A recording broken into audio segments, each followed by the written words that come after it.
Halo teman-teman semua, selamat datang kembali di Saat Teduh Harian Menjadi Murid. Nah, kalau kita kemarin bahas keluaran 1, hari ini kita akan masuk ke keluaran 2 ayat 1 sampai 10 nih teman-teman. Hari ini kita akan membahas tentang Musa lahir dan diselamatkan. Nah, seperti biasa aku akan bacain dulu bacaan firman Tuhan kita untuk hari ini ya teman-teman. Keluaran 2 ayat 1 sampai 10. Musa lahir dan diselamatkan. Seorang laki-laki dari keluarga Lewi kawin dengan seorang perempuan Lewi. Lalu mengandunglah ia dan melahirkan seorang anak laki-laki. Ketika dilihatnya bahwa anak itu cantik, disembunyikannya 3 bulan lamanya. Tetapi ia tidak dapat menyembunyikannya lebih lama lagi. Sebab itu diambilnya sebuah peti pandan, dipakalnya dengan gala-gala dan diletakkannya bayi itu di dalamnya, dan ditaruhnya peti itu di tengah-tengah teberau di tepi sungai Nil. Kakaknya perempuan berdiri di tempat yang agak jauh untuk melihat apakah yang akan terjadi dengan dia.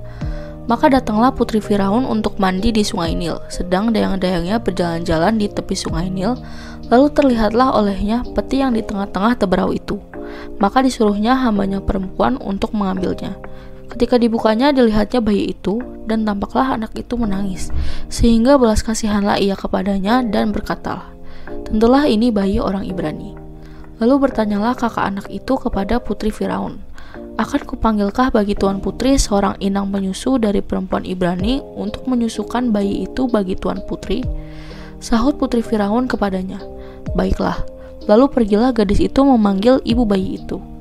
Maka berkatalah putri Firaun kepada ibu itu, "Bawalah bayi ini dan susukanlah dia bagiku, maka aku akan memberi upah kepadamu." Kemudian perempuan itu mengambil bayi itu dan menyusuinya. Ketika anak itu telah besar, dibawanyalah kepada putri Firaun yang mengangkatnya menjadi anaknya dan menamainya Musa, sebab katanya, "Karena aku telah menariknya dari air." Ya, demikian teman-teman bacaan firman Tuhan kita untuk hari ini. Nah, yuk kita langsung masuk ke satu dunia ya. Oke guys, jadi di ayat 1 sampai 10, beberapa tahun sebelum Firaun mengeluarkan dekretnya untuk membunuh bayi-bayi Ibrani, ada seorang bernama Amram dari suku Lewi yang menikahi Yokebed, saudara perempuannya. Mereka telah memiliki 2 anak, yaitu Miriam dan Harun. Pas dekret Firaun keluar, bentar lagi anak ketiga mereka lahir. Saat anak ketiganya lahir, mereka menyembunyikan bayi itu selama 3 bulan. Kalau sampai ketahuan orang Mesir nih, dia menyembuhkan bayi selama 3 bulan, abis deh guys. Nah, di sini mereka putus asa, karena udah gak bisa menyembunyikan bayinya lebih lama lagi. Akhirnya mereka menyusun rencana untuk bayinya. Dan 2, pas bayi itu lahir, Harun itu berusia 3 tahun. Nah, ini sulit untuk Yokebed, anaknya lahir tapi harus dibunuh. Pasti berat ya kehilangan bayinya yang gemes, ganteng, ucul. Makanya disembunyiin selama 3 bulan. Nah, lalu date ketiga, Yokebed ini bikin semacam box gitu ya guys. Ada yang menamakannya bahtera, yaitu dari tanaman papirus. Yokebed memulasnya dengan aspal. Lalu bayi itu diletakkan di box itu, diikat dengan tali dan diletakkan di sungai. Date keempat, Miriam ini menunggu dan melihat adiknya.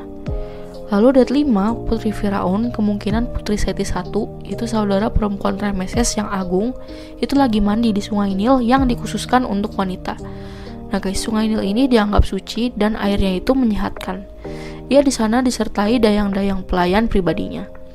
Date ke-6, sang putri lihat keranjang. Nah, dia buka penutupnya, mungkin lagi nebak-nebak nih, apa nih isinya. Nah, pas dia buka dan lihat ada bayi hidup dan sedang menangis, si putri ini hatinya meleleh gitu guys. Dia kasihan sama bayi kecil itu. Dia berpikir, wah ini pasti salah satu anak Ibrani. Lalu dia 7-9, melihat sang putri lagi kasihan sama adiknya yang sedang di box itu, Miriam yang mengawasi untuk suatu tujuan, mendekat dan melihat para pelayan turun ke tepi air dan mengeluarkan bahtera atau box bayi itu. Miriam memberanikan dirinya untuk bertanya, "Haruskah saya pergi dan memanggil inang penyusu untuk bayi ini untuk menyusukan dan merawat bagi Anda?" Tak diragukan lagi guys, ini semua udah dipersiapkan dan dirancang oleh Yokebed yang udah tahu tempat, kebiasaan dan karakter sang putri Firaun ini, dan akhirnya mengatur anaknya untuk memperhatikan dari jauh dan menginstruksikan apa yang harus dikatakannya. Tapi Miriam setidaknya menjalankan instruksi ibunya dengan pengamatan dan kebijaksanaan yang baik. Dia gak ngomong terlalu cepat ataupun terlalu lambat, pas dan dapat dipahami maksudnya. Dia gak ngomong terlalu banyak ataupun terlalu sedikit, pas dan dapat dipahami maksudnya. Nah, putri Firaun menjawab, "Tentu saja." Nah, akhirnya Miriam pergi memanggil ibu anak itu. Tuhan memakai belas kasihan orang asing, hikmat Yokebed, hikmat dan keberanian Miriam untuk menyelamatkan nyawa Musa. Ia selamat bahkan masih dirawat oleh ibu kandungnya. Bawalah anak ini pergi dan rawatlah untukku, dan untuk menandai dia milikku, aku akan memberimu upah, kata putri Firaun ini. Akhirnya Yokebed merawat anaknya. Lalu di ayat 10, anak itu tumbuh dan disapi. Yokebed menyelamatkan nyawa putranya dengan mengalihkan haknya sebagai seorang ibu ke putri Firaun. Saat waktunya disapi tiba, walaupun ada ikatan batin, walaupun mungkin hatinya menderita, harus menyerahkan anaknya untuk memberikan kepada putri Firaun yang siap menerimanya. Jadi setelah menyapi bayinya, Yokebed menyerahkan putranya kepada putri Firaun untuk menjadi putra dari putri Firaun. Nah, sang putri ini membawa bayi itu ke dalam keluarganya dan membesarkannya seolah-olah dia adalah putranya. Memberi semua hak istimewa sebagai seorang putra bersama dengan pendidikan seperti yang biasanya diterima oleh putra dari seorang putri kerajaan. Musa bertumbuh. Ia terpelajar dalam semua kebijaksanaan orang Mesir. Sang putri memberi nama Musa, yang artinya lahir. Ya, jadi demikian teman-teman, firman Tuhan kita untuk hari ini. Sekarang aku mau kalian buat merefleksikan nih guys. Nah, hari ini kita belajar Allah itu melibatkan Yokebed dan Miriam untuk menyelamatkan Musa. Tapi Allah juga melibatkan satu orang bukan Israel, yaitu putri Firaun orang Mesir yang mengasuh Musa seperti anaknya sendiri. Nah, jadi yuk kita belajar untuk melihat bahwa tangan Tuhan ada untuk menyertai kita, walaupun ada kalanya tak terlihat, namun pasti ada, sebagaimana kisah Musa hari ini. Karena itu, yakini penyertaan Tuhan buatmu ya guys. Nah, lalu pertanyaan efektif untuk hari ini ada 2 nih guys. Yang pertama, apa yang kamu pelajari tentang Tuhan hari ini? Yang kedua, gimana sih kamu bisa mengenali jejak-jejak cinta kasih Allah dalam hidupmu? Seperti biasa, teman-teman bawa jawab sendiri, atau kalau mau komen di bawah jawaban kalian juga boleh banget guys. Ya, jadi segitu aja satu kita untuk hari ini. Sekarang aku mau pimpin kalian dalam doa penutup ya teman-teman. Teman-teman, mari kita berdoa.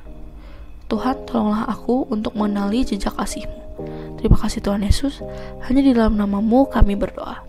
Amin. Tetap semangat guys, Tuhan Yesus beserta kita. Thank you for watching and see you in the next video. Bye-bye.